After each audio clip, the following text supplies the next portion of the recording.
Hello, my name is Hakon, and welcome back, all you fabulous fighting fantasy aficionados, for yet another episode of Playing Fighting Fantasy as we once more delve into the depths of the Daggers of Darkness, which is Fighting Fantasy book number 35. I believe my issue does not have a number on the spine, so I always keep forgetting which number it is, but it says 35 on my map. I'll go with 35.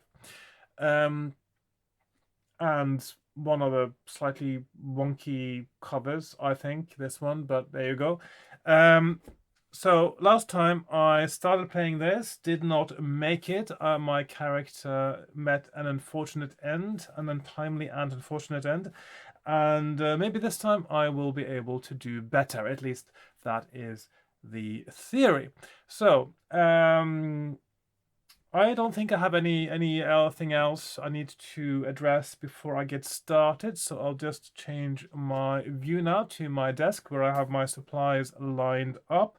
Got my book, of course, most importantly, my map from last time, my dice, which I probably will ignore and not use, and also the little schematic of the character here with boxes on it, which basically is a more concrete version of a time scale.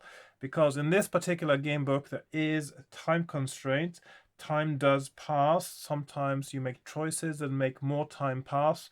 And the idea being that you are poisoned, and so when the poison streams through your body, hence the look of the poison, the time tracker, and at some point when all these boxes are full, or then you will die.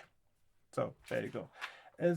It's a sort of a game mechanic for time passing, but with an added element of peril, I suppose, and tension, which can work for some people to create that added immersion and intensity, and yeah, which is not a bad thing, actually. I think that's a good concept. Right, I think I'll just start from the beginning again. I might make different choices than last time and end up in a completely different place, because there's no true indication, as far as I can remember, that what I did was definitely the right path through. There were some clues, but I'll just start over again and see where that takes me. So in this one, there was... You start with 6 gold coins. I see they're already on my map here. I'll just clear my time tracker like so. I realized now I should have made this. Should have made it in ballpoint pen so I could easily erase it a little bit more roughly, but it doesn't quite matter. It's just the number of boxes really that is essential here. And of course, this is the official one there from the character sheet. There's also a section here you might spot here in the adventure sheet called the medallions. There's 6 different ones, 6 different sort of tribal chieftains or that you can defeat, get their medallions, and you need at least one to get to the end point. Right. You open your eyes. I'm just going into the background now. So you open your eyes. Above you stands a creature swathed in a dark cloak. He is holding a long dagger, which he is about to plunge into your body. You try to move, but cannot. You are transfixed by his staring, unblinking assassin's eyes. The blade gleams in the moonlight as it flashes down towards your throat. "Begone, creature of the night," a familiar voice cries. "Hombrath deis blich nicht vaqua." The dagger falls with no power and grazes your shoulder. Just before you swoon at the fiery torment, you catch a glimpse of the departing figure of the would-be assassin. Then you turn your head and see Galli's gentle eyes, before you black out. When you awake, the pain in your shoulder is a dull throb. Gali is bathing the wound and chanting in a strange tongue. He sees that you are watching him and says, "Welcome back. I feared the dagger held a greater evil, beyond even my powers. But you are quickly recovered. Well met, brave Khazanid, one of Segrek's select." "But how do you begin to ask. "This inn is dangerous now," he says. "I will take you to a safer place, and then all will be explained."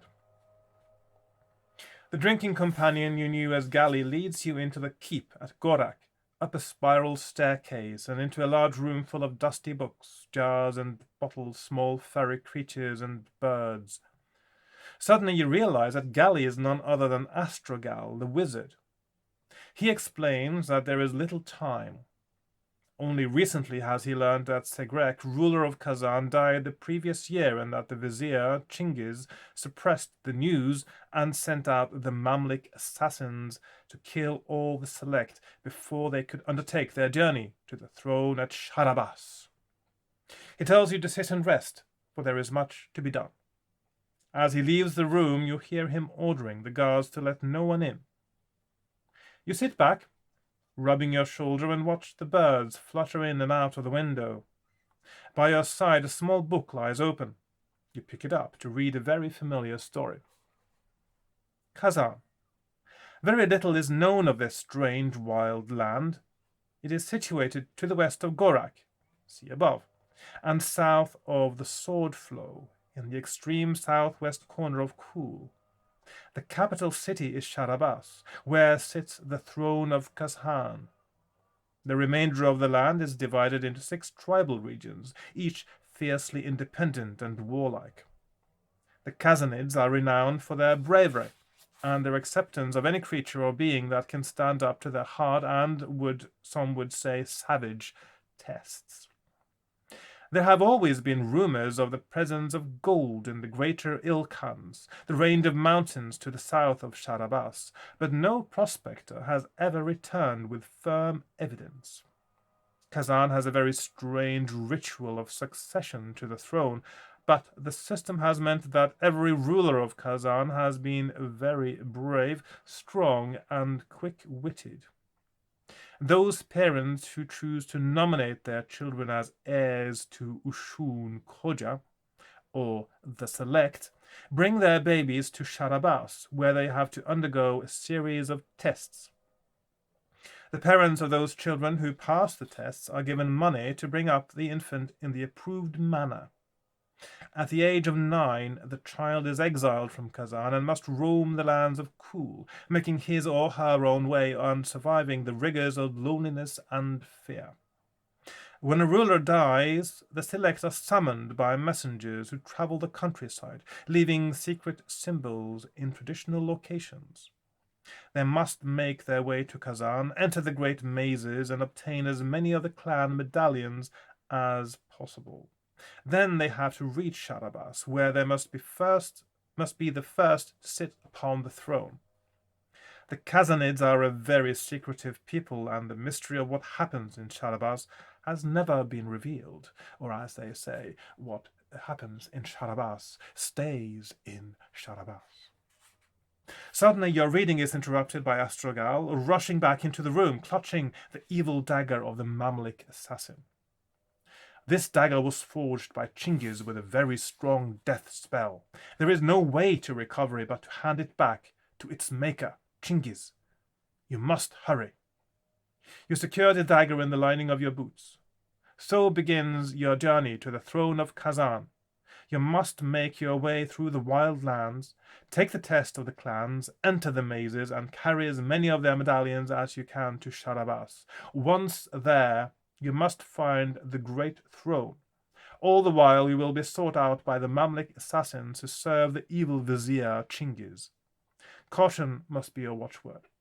You may encounter necromancers, undead beings of no physical substance but possessing great powers of evil magic. Avoid them if you can.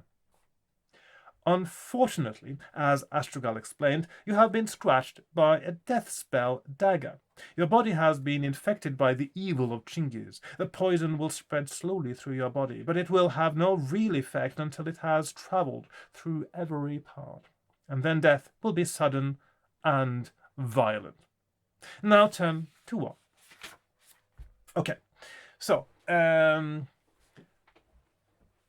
okay start, I suppose. No derivatives of anything in other stories whatsoever. Highly original and, yeah, well, jolly good fun anyway. Okay, Astragal leads you to the boundary of the lands of Gorak, shakes you by the hand, and wishes you good luck. By order of the Mage Council, he cannot enter Kazan, but he hints that he will make attempts to contact you from time to time. He waves farewell as you begin to climb up into the mountains that divide the two lands. Your shoulder starts to ache, and you know that the poison is beginning to work its way through your body. Mark off 2 poison units on the adventure sheet. So we got the first 2, and I may as well just put those in ballpoint pen because they obviously will be there no matter what, since this is the very beginning of the adventure and they will be there regardless. Let's put the whole thing in ballpoint pen like so. Okay. You climb for many hours, passing from green fields to the cold land up above the snow line. The snow underfoot gets thicker and the going gets harder. When the going gets harder, the hard get going. You are exhausted but know that you cannot stop. Deduct 1 point from your stamina, which I will ignore because I'm just, yeah, I'm done with stats, really. Eventually you come to the mountain pass known as Drago's Gate. An ancient stone obelisk marks the Khazanid frontier. On the rock, a body sprawls, a dagger planted in its chest. You notice an open backpack lying on the snow by the obelisk. Do you wish to take any of the objects that you see scattered around by the backpack, or do you want to inspect the body first? Right, so last time I inspected the body first and got 6 gold. And did that mean I didn't get anything from the backpack? It looks like maybe it didn't. So I'm going to check out the items in and around the backpack this time and go to 233. You stoop down to pick up a scroll. It falls apart in your hand. At the same time, you hear a sigh coming from the body as it also begins to disintegrate. All the objects lying around disappear in clouds of pungent yellow smoke. The snow begins to fall heavily, and you know that you cannot stay there much longer. There are 2 distinct paths that lead away from Drago's Gate. Would it take the one on the left or the one on the right? And these are actually different numbers from the one we got before, which is a bit odd, I think. So in any case, that means that trying to pick up the items is the wrong thing to do in the beginning. If you do that, you get nothing. If you try to examine the body, you get 6 gold pieces. So in terms of knowing the correct path through, that is the correct choice. So I'll just check the other paragraph now because it looks like there's something odd with the numbers there, because if you look here, it says left 177, right 314. In the other paragraph, it says left 314 and right 120. So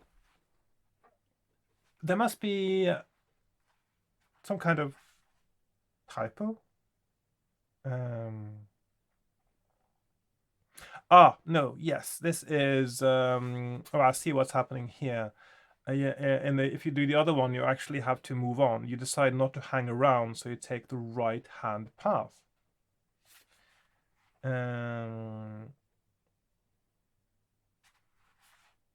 And then you have another path, and then it's left 314 and right 120. Okay, so then it's not as odd. Well, maybe a little bit odd because it's hard to me to pick. First you do a right and then that becomes a left. Yeah, these things happen. Okay, so that means that let's see, 120. Oh, that's two. Not the wrong paragraph now. 233. There we are. So 314 or 177. So 177 is the path that is not accessible from any other way. So that is the one I will take. In case, I mean, there might be something there that actually is now more valuable than 6 gold pieces. And so there's still a chance actually that this is not the wrong choice. So I'll go and check out that. You trudge through the snow, stumbling over the rocks. The path is level and seems to weave through the mountain pass. Ahead, you see a snow-covered mound from one side of which steam seems to be rising. You must pass it. As you do so, you sense something within the mound. Do you walk on and leave it alone, or do you decide to investigate? Okay, this is interesting. Sorry, I got a bit sniffly after that sneeze. Oh, and if you don't know what sneeze I'm talking about, I might have edited that out by the time this video is posted. I do that sometimes. If I have a really bad cough or a sneeze or something, I might edit the whole, I just clip it out. Or usually I would just mute the sound. It's not too much of a hassle, really. So 329, leave alone, or investigate. 58. Investigate. That sounds like a bingo call, doesn't it? And the number is 58. Investigate. Yeah. Okay. Right. So 58. Investigate. You poke with your sword at the bundle, which, hang on. Was there a mention of a bundle? Snow-covered mound. I investigate, and the mound has turned into a bundle. You poke with your sword at the bundle. Okay, so that's some odd writing there. It's not a mound, and yeah, which you realize then is a bundle made of leathery skin, is what it should be saying. So that is poor editing there. Anyway, you poke with your sword at the mound, which turns out to be a bundle made of leathery skin. You pull it aside to reveal a crouching goblin holding a vicious-looking grip hawk. He screams, the bird squawks, and they both attack. Fight each in turn. If you win, you feel a little dizzy and realize that the poison is working its way through your body. Now, this is another thing, by the way, in this game. I mean, obviously the poison is a kind of marker of time passing, but it's different in that it is more likely to advance when you make any kind of strenuous activity. You do perform any strenuous activity, like fighting. So very often after a fight, you do add 2. So it's a difference in that sense from a normal time tracker. Although, of course, one could also, yeah, I don't know. It makes more sense, I think, as a poison and then adding.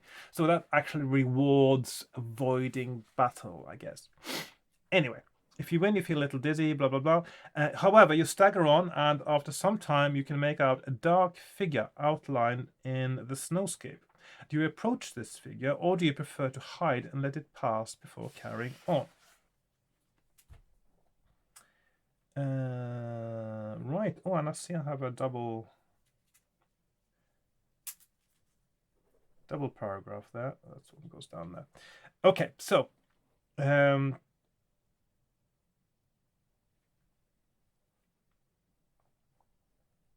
So approach the figure or hide. So I'm going to put hide there.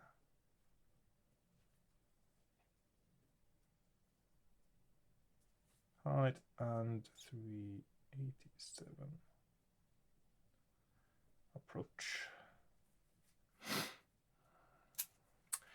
And approach, I think I've said this in the video before because I have a very vivid memory of this. So I'm from Norway, obviously, as I'm sure most of you would know by now. Although you might be a first-time watcher, welcome! Yes, I'm from Norway, and of course in Norway you start learning English in school, and when I was young it was at age 10, which is 4th grade in Norway. You start school when you're 7. And I remember the first year when we had one of our word tests, and I managed to, one of the few mistakes I made in my English, in my journey into learning English in school, I would say, was that I spelled approach with 1 P. I remember that really well for whatever reason, that I spelled approach with 1 P. And I only did that one time in my whole life, obviously. And since then I've been spelling approach with 2 P's. Thank you very much, as the dictionary intended. Although, of course, if you spell approach with 1 P, everyone will know exactly what word it is. There is no other word it could be. There's no other way to pronounce it, really. So in my sort of present self, knowing more about linguistics and how that works, would say that approach with 1 P is equally correct, because in English there are no rules for spelling. Lots of people don't realize this, but there are no spelling rules for English. It is just a matter of statistical averages in how people usually spell. And of course there are style guides which people might want to follow, or sometimes be required to follow if they say write a excuse me, getting a bit sniffly still.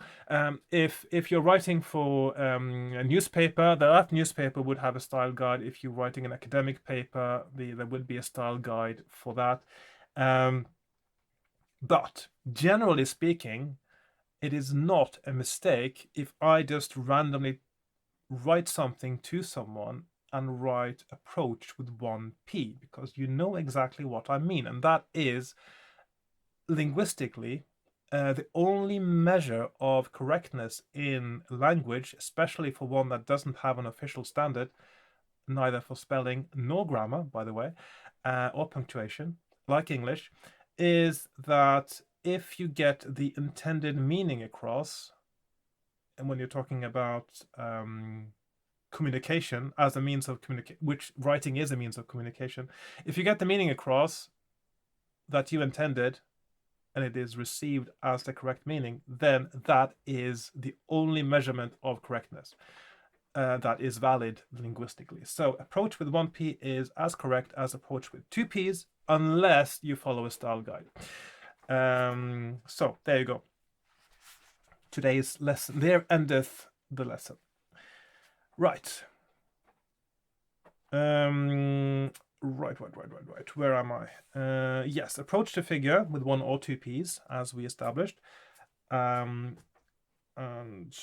or hide. So I'm going to approach to figure with 1 or 2 P's, just to see what goes on there. So 387. I'm a bit curious today.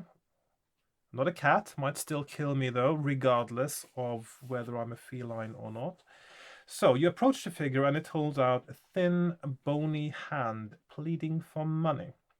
You slip the beggar a few iron coins of little value. You slip the beggar, yes, he gazes at the head of Tancred on the coins and then looks you up and down. It tells you that if you have 5 gold coins, he will help you. If you have the money, do you accept the offer or do you refuse his help? If you have no gold, you must refuse. Now, it seems to me, based on on a few things that I noticed last time I was playing as well, that the amount of gold you have in this game is quite crucial. There are several times in this game where you might need to spend gold, and then of course if you're already spent it or if you haven't found enough gold, then you will not be able to do those things, make those choices. So and in terms of, I think, as a mechanism for making sure that a player follows the right path through a book, I think having a constraint to do with money is better than many others. I think, although of course maybe a player is more likely to want to cheat when it's only a matter of whether he has one gold coin more or less. But it is equally as wrong to cheat, and of course you're only cheating yourself anyway, pretending to have more gold than you have, as it is to pretend that, say, you have a password you don't have, or a code you don't have, etc. But it's quite an easy mechanism to put in, and also it does make you realize sometimes if you get to a point where money is needed and you don't have it, you know that you are not on the correct path, or you haven't entirely through the book followed the correct path to that point. So a good mechanism for that, and it seems that is the one that is one of the main ones being used in this particular game. Let's see. So it is accept or refuse.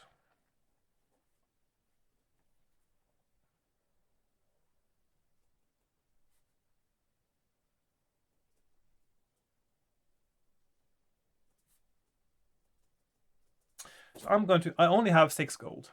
I'm going to accept anyway because I'm curious what happens. So, and that will teach me for future playthroughs whether that is actually worth it or not. He rubs his hands gleefully as you count out the money. Deduct 5 coins from your adventure sheet. Then he leads you to a stone hut that is well protected against the elements, with windows that are all heavily barred. Inside it is warm and cozy. I think that you are one of the select, he tells you, hugely pleased at his own cleverness. Chingiz wants to kill you, but I know the secret of the maze at Bogomil. Yes, you must have a medallion. He stops talking and then looks at you, as though for the first time. I will tell you. When first you enter, turn west, then north, then west, and so on until you get out. It's simple. He seems vastly satisfied with himself and asks you if you wish to rest. You may rest in the hut, or if you prefer, go out straight away. Turn to 150. Did I not have 150 here before? Yeah, that's the refused one, of course. So minus 5 gold. Excuse me. Okay, so that is so that's a clue. So in 253, so that's clue, maze, Bogomil. Okay, a clue to the maze at Bogomil. West, northwest. Let's see. Was it west, northwest, etc. Not much of a maze, is it? Because the other one I went into, that was also really simple. It was sort of northeast, northeast, northeast, northwest, northwest, northwest. So I don't know. I suppose it has to be relatively simple because yeah, I mean, the book could have given visual clues, for instance, like a little map showing you the path through, which then could have been slightly more complicated. But I guess it makes it easier for the game book writer to avoid making mistakes, which then could confuse things, and it's easier to edit. Even so, of course, small editing mistakes might happen. So it's 150 to leave or 84 to rest. I'm going to rest at the risk, of course, that something will happen, but yeah.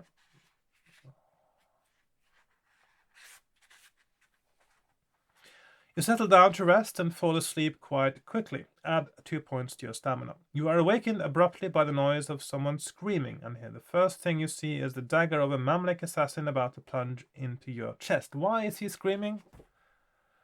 Someone is asleep, you want to assassinate them, and you scream as you attack them. These assassins are terrible. What is your first reaction? To roll away or to raise your hand and try to hold off the dagger by main force? Okay.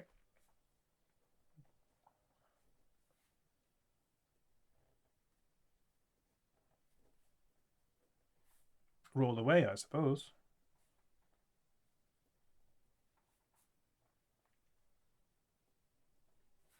Although I suppose in real life, if you were woken up by somebody moving towards you, your first instinct wouldn't be to roll away. It would be to lift your arms in protection. Yeah. But I'm going to try to roll away because it seems to be the safest thing to do once given the option. Yeah. You elect to roll away, but the dagger is at the point of striking you. Test your luck. If you are lucky, the blade cuts through your cloak and breaks on the hard wooden board. What hardwood? Do you have a hard wooden board on your cloak? Or inside your cloak? The assassin makes a swift exit through the half-open door. If you're unlucky, the dagger grazes your ribs, deduct 2 points from your stamina, and henceforth mark off double the poison units on your adventure sheet. Okay, that's quite a good mechanic. You find no trace of the beggar, and if you had them, 5 gold coins are missing from your purse. You go outside wondering whether to trust the beggar's advice. Turn to 1, 5, 0. Okay. Yeah, I don't know. The beggar seemed a bit shifty, didn't he? But yeah, we'll see. You trudge on through the snow until the path you are on begins to feel firmer underfoot, and you realize that you must be on some sort of highway. You walk on cautiously until you reach a place where the road forks. A small obelisk marks the left-hand way with a carving of a horse. Have I been here before? I'm just wondering now. 391.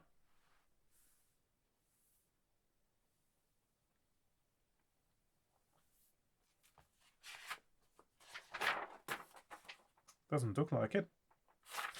Okay. So 391, carving of a horse. So presumably the horse is a marker indicating that this is the tribal land of someone whose symbol is a horse, I would presume. So I'm going to check that out. 391. Horse.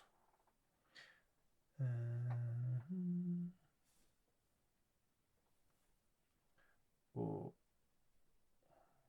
right to 75. Okay, so I'll check out the horse path.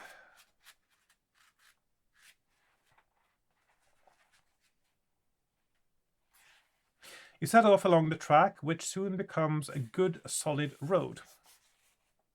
After many hours of walking, the land has flattened out to a grassy plain. You meet no one during all this time. Eventually, you hear the sound of a rider on the road behind you. There is little cover on this grassy plain.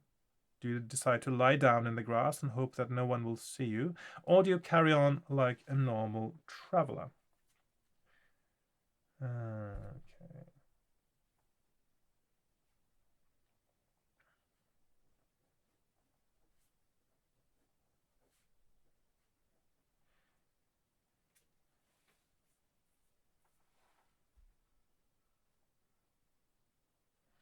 So 1, 2, or 2, or 2. Hide or not. I'm going to try to hide at this time for a change.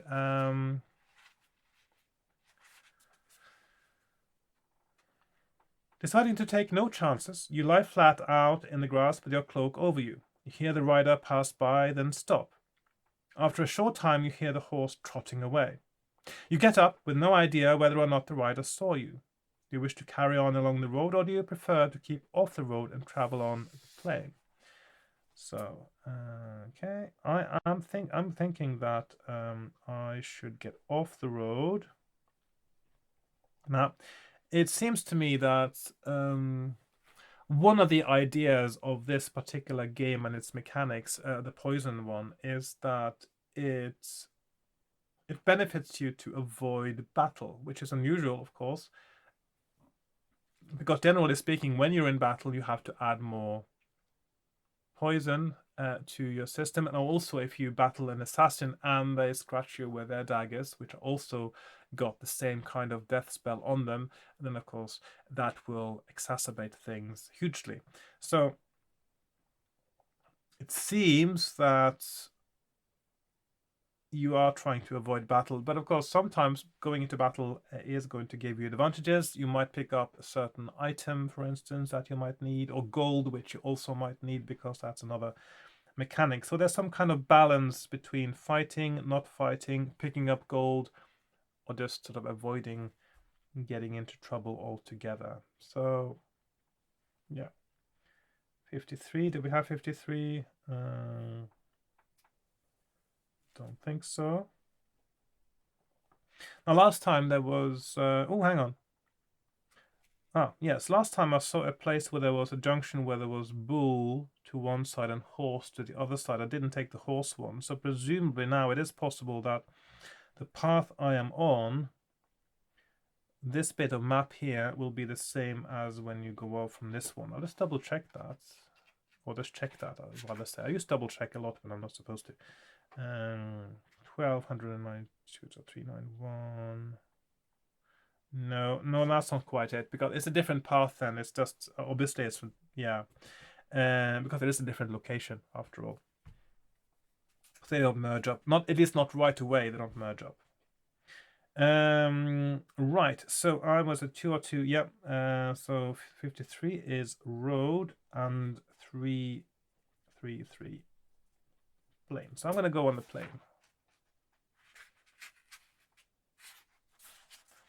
You think the plain will be safer. Unfortunately, the land grows boggy, and you are forced to weave your way around the marshy patches until you find it difficult to stay traveling in the right direction. A large bird flies overhead, sees you, and flies off. In the distance, you hear the sound of digging, and as you breast a slight rise, you come upon a marsh goblin burying something. Nearby lies a dead body. The creature senses you, screams that you shall not have his gold, and attacks. So I win, but I mark off again 2 poison boxes on my character sheet. You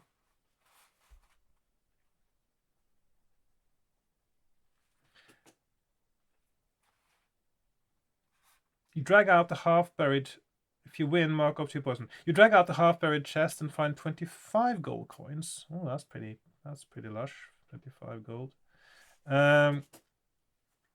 Suddenly, from the direction of the deep marshes, you hear riders. Do you hide until they have passed, or run back to the road?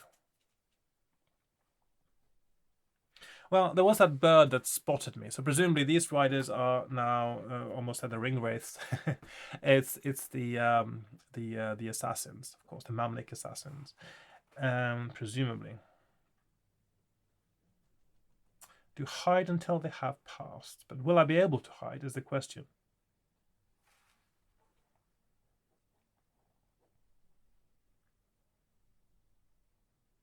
Okay, hide. I shall try to hide. See if that works. You find a good place to hide beneath a pile of loose turfs, and stay there until you think any potential danger will be past. You feel better after the rest. Add 2 points to your stamina.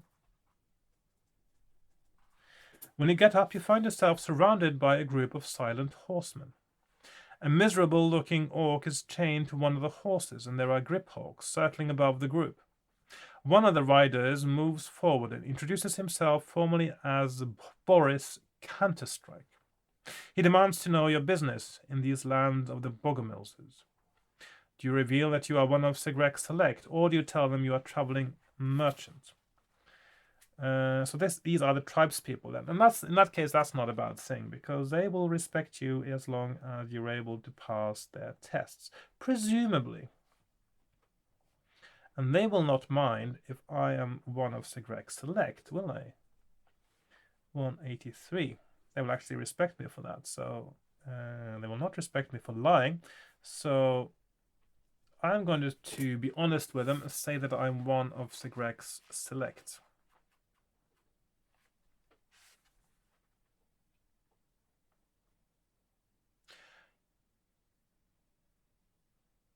You tell the horsemen that you are one of Sigrek's select.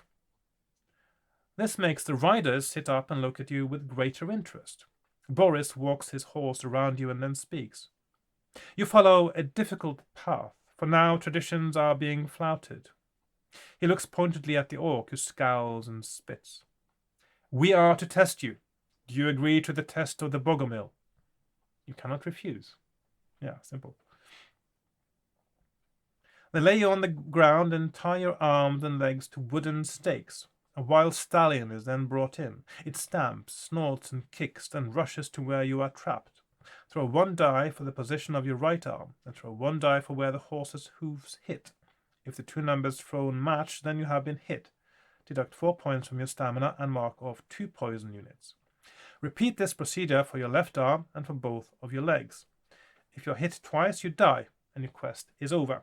If you survive, you are released and pronounced worthy to take the second test of the Bogomil. Right, great. So basically I'm rolling the dice 4 times and looking for doubles. So once, no double. Twice, no double. 3 times, double one of my legs, which means I take some damage, and also I get 2 poison units. I'll just do the, well, it was the leg, but I'll just do the arm. And then 1 more time, and not doubles. Okay, so I survived that one. And, right. If you survive, you are released and pronounced worthy to take the second test of the Bogomil. You are given a mount, and you all gallop off in a group. Turn to 1, 2, 3. So I quite like that one. It's quite sort of dramatic little test there. 1, 2, 3. Now I think for this game you will not be able to pass through all the tribal lands. You will have to pick some. The tests are going to be different. You will not be able to pick up all the medallions before you get to the end game. So it's just different flavors, I think, and some of the paths might be easier than the others in the end. So of course last time I went with a bull, this time with a horse. I don't think you can do both at the same time. Just guessing now. 1, 2, 3. The Bogomils ride hard and fast. Anything else would have been surprised me, because these are, of course, horse people. So, eventually, you reach a settlement of stone buildings in the shape of a rough circle. Horns are sounded, and many other riders appear. You are told to dismount and are made to stand in a clearing in the middle. Then the crowd parts to let in a large white stallion which has obviously not been tamed. It bucks, kicks, jumps, and twists. One of the riders announces, Bucifax. You must ride this creature for as long as you can. 2 horsemen lean down and catch you by the upper arms. They lift you up between them and drop you onto the horse's saddle. Throw 1 die. If you throw a 1 or a 2, you are unseated and crash to the ground. Okay, this is the kind of case where I would roll the dice, I guess. I am unseated and crash to the ground. You are then remounted in the same way. Repeat this procedure 4 times. Okay, so 2, no, fine, 3, fine, 4, fine. Okay. If you are unseated a total of 3 times, the 3rd time you are winded by the fall and cannot move. The horse kills you with a blow from its hoof. Your quest is over. If you survive, mark off 1 poison unit. Okay, that could have been a little bit more difficult, I think. I think that would have it seemed a little bit easy because you have to get, you have to get 1 out of 4. And the other one, it was 2 out of 4. So yeah, anyway. You are dusted off and led to a large gate. Turn to 20.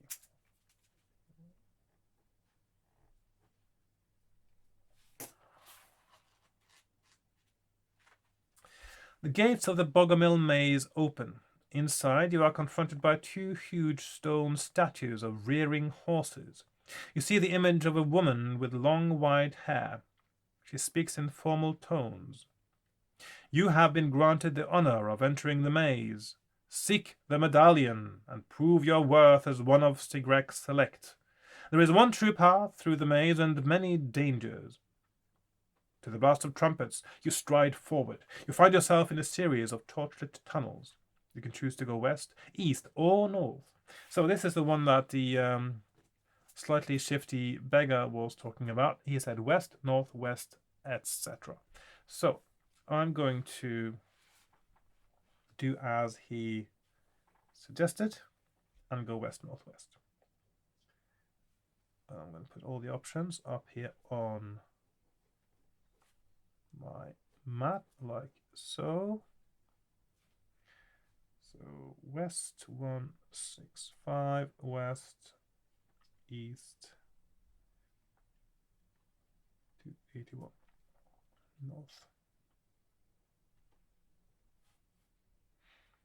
Okay, 165 west.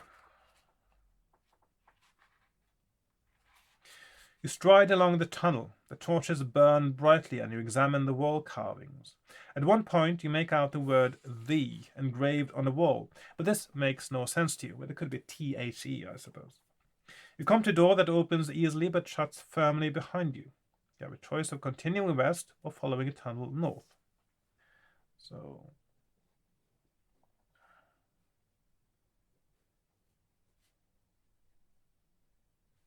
west 75 or north 273, and this is where we turn north. And then we have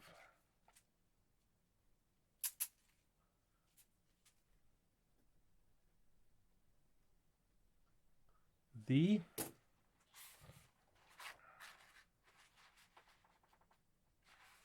You continue to the north.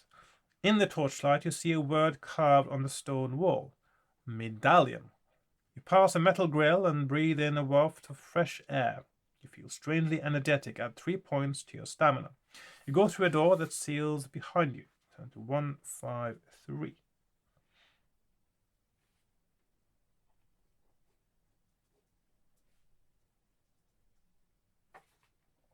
I have a feeling I'm going to get stuck in the corner of my map here. Anyway.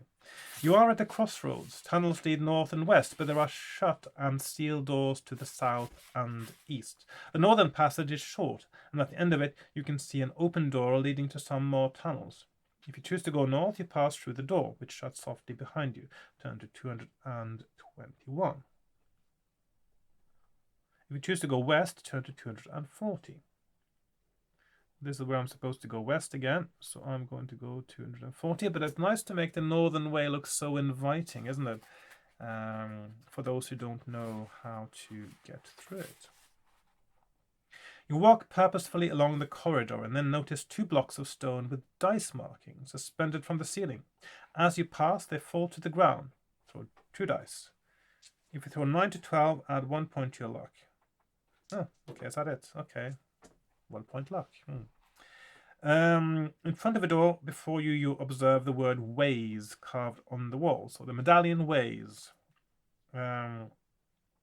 Push open the door and it shuts behind you. Turn to 349. 349.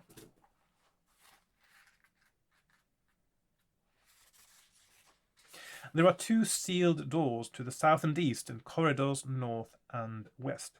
You hear a strange sniffing in the stillness to the north and see a woman sitting on the floor. Do you head for her or choose to go west?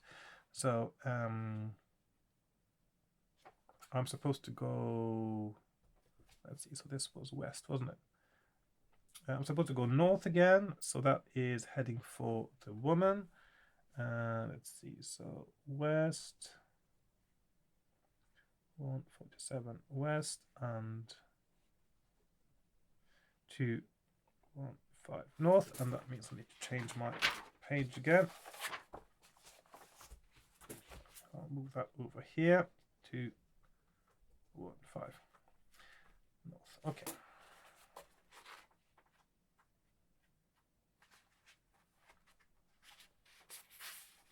You walk northwards, suspicious of the woman. Oh, let's move this down a little bit. Okay. Suspicious of the woman, she is surrounded by a pile of rubble on the ground, as if she has fallen through the roof. Suddenly, she stirs. You get nearer, and she begs you to help. Then you notice that half her face has peeled off, to reveal the demonic visage of a Mamluk assassin. The assassin realizes that his disguise has been torn away and leaps to the attack. If you win, mark off 2 poison units. I'm getting a lot of poison this this playthrough. A lot more than... Oops, that's the wrong... Okay. You walk on past an elaborately carved wall with the word 10 inscribed on its center. You go through a door that shuts behind you. Turn to 64. So it sounds like if you take the wrong way, you might get the wrong information. So the medallion weighs 10 something, and that number is probably relevant at some point.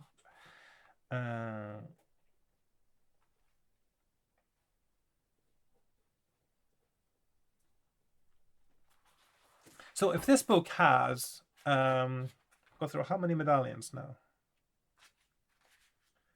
So there are 1, 2, 3, 4, 5. There's 6 medallions.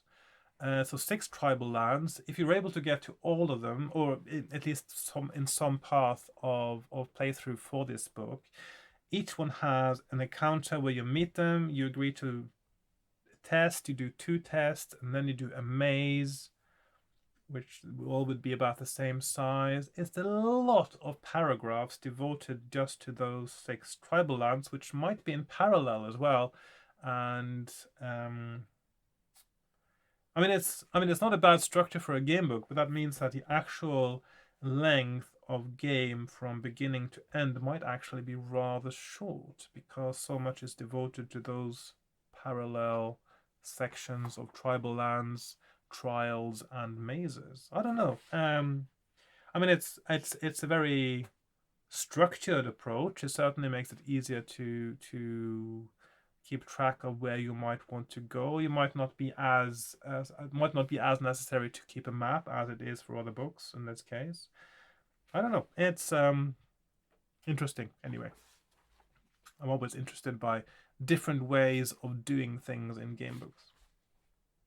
You are faced with 2 sealed doors to the south and east, a tunnel leading north and one leading west. To the north, there is a gleam of daylight through a partly open door, and you can also see 2 statues of rearing stallions. Which way do you choose?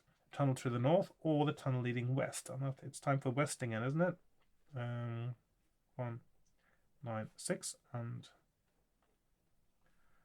133 north and west. West 196. Again, the northern route, which is not the one you're supposed to take, looks quite tempting. Walking along the corridor, you notice the words gold coins carved on the wall. So the medallion weighs 10 gold coins. It sounds like I might have to do an Indiana Jones style switcheroo or something when I pick up the medallion, and I have to leave 10 gold coins and pick up the medallion. Otherwise, something bad happens, like a big round boulder coming after me, and then I lose my hat.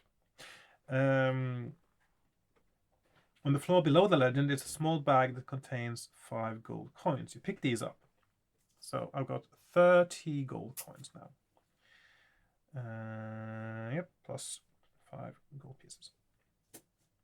Go through another door, turn to 72.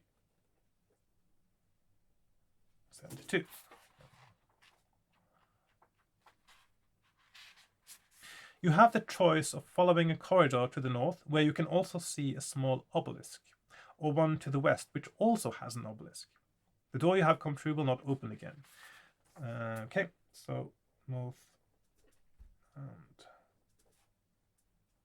west, 389 and 2, 5 north and west.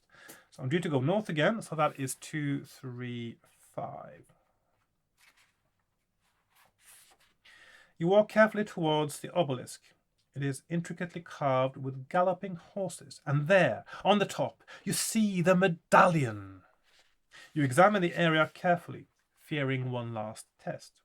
There are holes in the ground and in the walls. Peering into the holes, you can see arrowheads poking out. Somebody has been watching Indiana Jones. You suspect that it is the weight of the medallion that is keeping the arrows from firing, and you will have to replace it with exactly the equivalent weight. If you have sufficient gold coins, how much do you think the medallion weighs? 5 gold coins or 10 gold coins? If you have no gold coins or you just wish to grab the medallion, turn to 291. So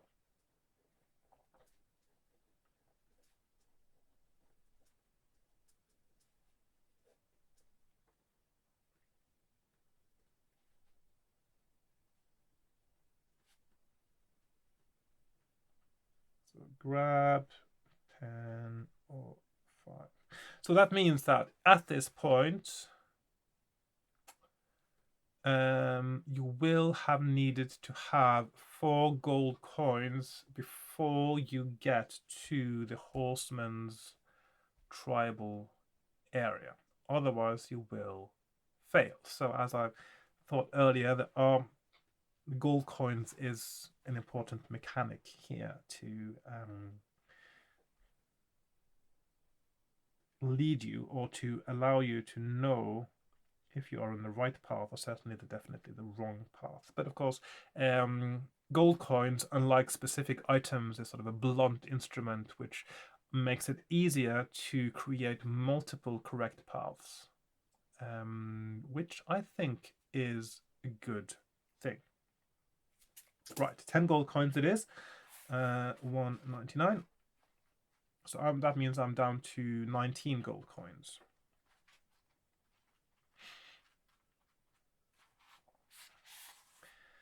Taking the medallion, you replace it with a bag containing 10 gold coins. Deduct the gold from your adventure sheet. It looks like yeah, when I started recording there, it was a bit sunny outside, so it's a bit darker now, I can see. Let's move the light a bit closer. Yeah, that's okay. Right. You hold your breath, but nothing untoward happens. You have chosen the correct weight. Add 1 point to your luck. You look carefully at the back of the medallion and see that it is marked with the number 1000. Okay, so 199, 1000, or 1000. It could be binary. I see that the other medallion I found also said 1000. So I'm wondering if it's some kind of point system.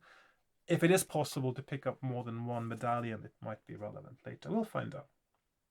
You stumble out of the maze and into the daylight. Turn to 295.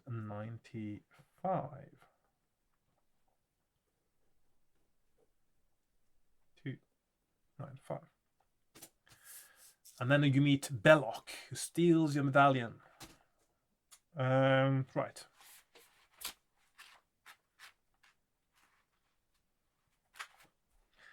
You are standing in a stone trench, bemused. You watch a wisp of smoke transform itself into a figure that greets you. Brave adventurer, you have traversed the maze of the Bogomil. A great feat. If you do not have the medallion, good luck to you in your search. If you do have the medallion, good luck in your quest for the throne. Fare thee well. The figure disappears and you climb out of the trench. You are in open country. You walk on for many hours and eventually find a good place to rest. Turn to 399. So now the question is, I guess, When will this path merge up with the one I was on before? Maybe I should, I think I should remove this sheet because it make it easier to, if I need to have a look and see if there are any converging. I think this seems unlikely that I should converge with this path at any point now, but just in case, I'll just leave it like that. Okay. It's nice to be able to check anyway. So 399, almost 400, not quite. You build a sheltered camp, eat some provisions, and settle down to sleep. Add 4 points to your stamina. You are awakened by a small green and red bird, that flutters about and lands in front of you. It picks up some charcoal from the fire in its claw and scratches the A rune on the rock. Astragal, of course, again. You know now that it is a messenger from Astragal. Speaking in a high-pitched, whistling tone, it says, "Greetings, friend. Speed is now of the essence. The medallions are all taken." So this seems to be the same thing. So maybe what I'm thinking now, it seems that you're only able to get one of two medallions in the beginning, but maybe there's something later that allows you to get others from the other contestants, as it were, from the other select. The medallions are all taken. Make for Sharabas as fast as you can. You must enter the fortress by fair means or foul. If you already have a medallion, the task will be easier. For help, you must go to Vetch. On no account, the bird stops, drops the charcoal, and flies away. I think this is identical to the message I got last time. I think when I got the medallion. You set off immediately. After many hours, you come to a fork in the road. Both paths look likely, but which will you take? The one on the left or the one on the right? Now, this is where, at some point soon, yes, there we are. These converge. Actually, they converges on 399, I see. So,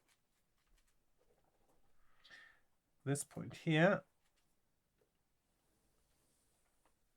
paragraph you get after you pick up the medallion, whether it's from the bull maze or from the horse maze, is 399, and there we are.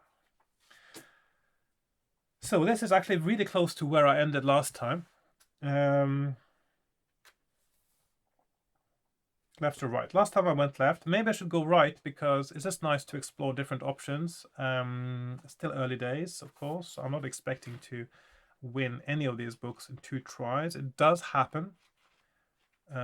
Usually I find it a little bit disappointing, to be perfectly honest, because if you do it, if you solve a book too quickly, you miss out on so many of the events, the characters, the things that, the landscapes, the lots of things, the colorful dead ends as well. I like a colorful dead end.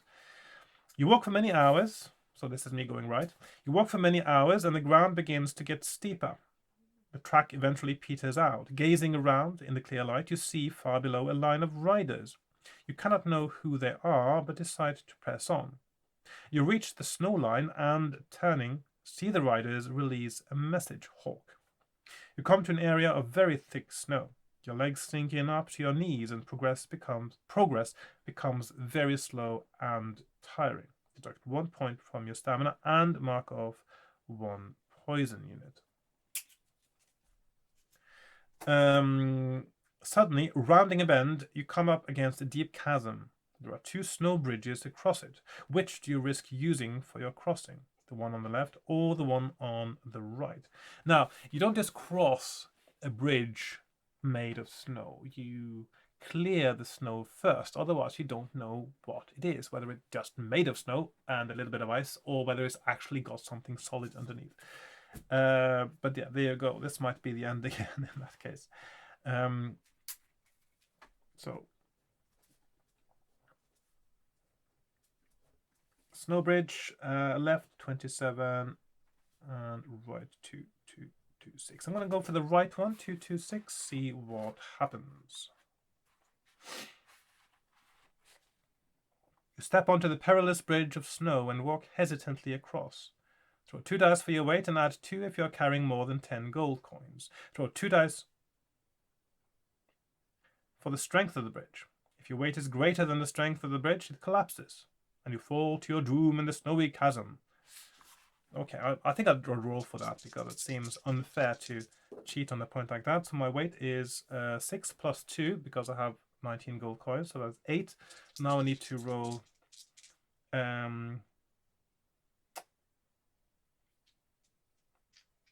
8 or more for the strength of the bridge. 6. The bridge collapses and I fall to my doom. Okay, I think that's all right for today's playthrough, but maybe I'll do my finger bookmark next time and continue from this point and say that I make it, because again, it's just a random thing, isn't it, with the dice, and of course it doesn't actually affect your choices. But at the moment, I'm going to pause here.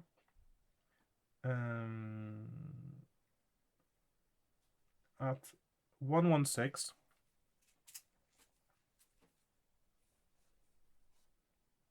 Or maybe even a 399, actually. 399 is the sort of your... so start from 399. So next time I will start from 399, which gives me 2 options for which road to go. And of course, if I get to this bit again with the snow, I'll use my finger bookmark because it looks at the moment, it looks like the only essential thing to have done until this point in the game is to have picked up 1 medallion, which could either be the one from the Minotaur maze I did last time or from the horse maze this time. And so that means that this is the first section of the book done, and this is where the new section starts, and the choke point between those 2 sections is 399. So I'm going to start there next time. Of course, I don't have the best poison stats this time. I was much better off last time. So it seems that the easiest path possibly is the one I did last time,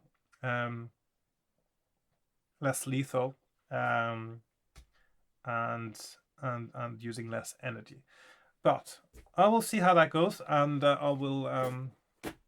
we'll just have to see next time, won't we? So I hope you enjoyed this this little playthrough today. I'm sorry I don't want to make my videos too long. It's quite exhausting actually for me sometimes, and I do have other things to do as well. So if you enjoy this, please like, share, comment, subscribe, join me on Patreon, support me by buying one of my poetry collections right here behind me, and of course where is it? And of course, I do also have I can't remember where it is now because I moved everything around in my bookshelves. Of course, I also have done a modernized version of Edmund Spenser's sonnets, which I sold a few copies of a few days ago. That's very nice. Another way to support me is to buy my art prints of my artwork on pixels.com, and my music on Bandcamp. To buy anything with my affiliate links to Torman, that's music technology things, and any of and few of the Amazon links as well for the UK store only are affiliate links. And what else? Yes, also I'm selling things on eBay these days. I'm decluttering a little bit, and also I'm reorganizing my books, which means there will be books for sale on eBay. I might also sell some postage stamps. I'm going to reduce my collection a bit there as well at some point soon. And yeah, all those things, all the links for those are in the description, or they certainly should be. And yeah, thanks for watching, and I'll see you next time. So goodbye for now.